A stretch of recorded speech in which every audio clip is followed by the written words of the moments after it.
Hello, welcome to Show Me Tech Tips, and in this video I'm going to show you the basics of sorting data in Excel, and I'm going to show you the most common mistake that people make when they first start out. As always, in the description below there's a link to the workbook so you can follow along as I do the work. Let's get started.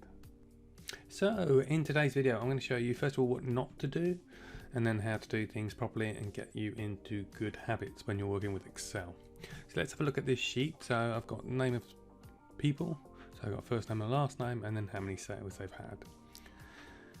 So I might want to put the names, would be a common thing to want to put into order, alphabetical order. So let me show you what a lot of people do which causes them to have a problem. Now I'm only using a small data set here.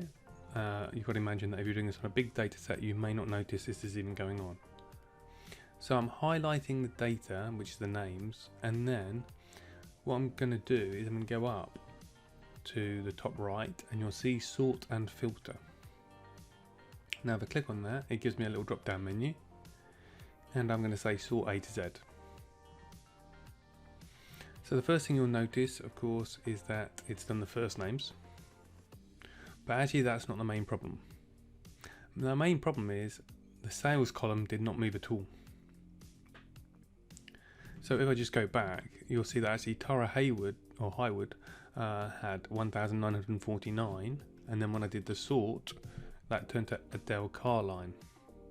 So that could of course cause you big problems because now all my data is mismatched. So all the figures are completely wrong and effectively randomized, and you just don't want that obviously to happen. Also, we might have wanted to do a last name sort and we've actually done a first name sort.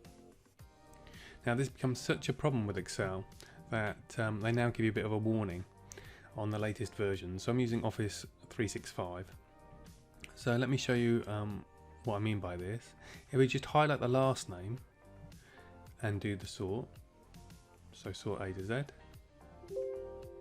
it now brings up this question.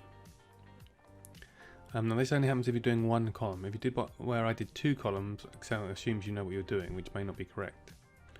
And it's kind of trying to warn you that the data is not going to match afterwards.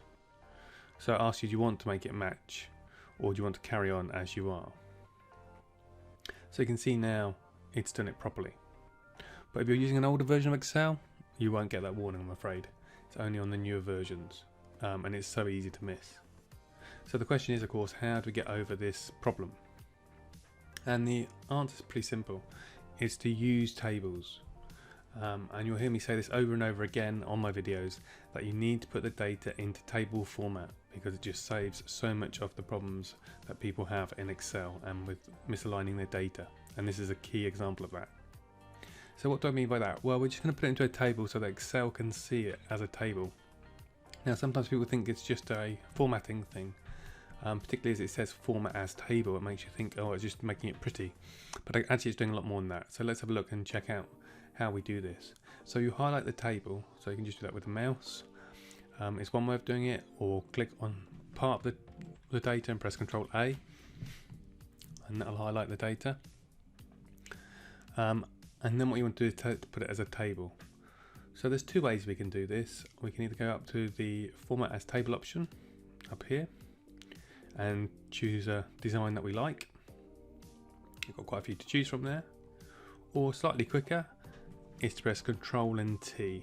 So Ctrl T on a PC will bring up the create table option, and it says where is the data for your table. Well, you've highlighted, so that's sorted, and it says my table has headers, and my table has got headers, so I want to keep that ticked. So now I can press OK, and there we have our table. Now if I click outside the table, you'll see that the options I've got along the top stop at help. Help's the last one you'll notice up at the top here. Whereas if I click inside the table, anywhere inside the table, I get this extra option, table design. Now I'm not going to go through that too much, but the one that you might want to just play with is some people don't like to have the banded rows. That's this option here. Click off to get rid of the banded rows. Often it's useful to have them on, especially if you're reading across lots of data. But you can turn that off if you don't like the look of it and turn it on, or equally you can change your styles. If you want to kind of go for a very plain style, light is the best one to go for. Okay. The next thing I'm just going to draw your attention to is the table name. Again, it's good practice to label your table with a good table name. Otherwise, Excel picks it for you randomly. So I'm going to call this sales. Now that's not going to affect the sorting at all, but it's just good practice to get into.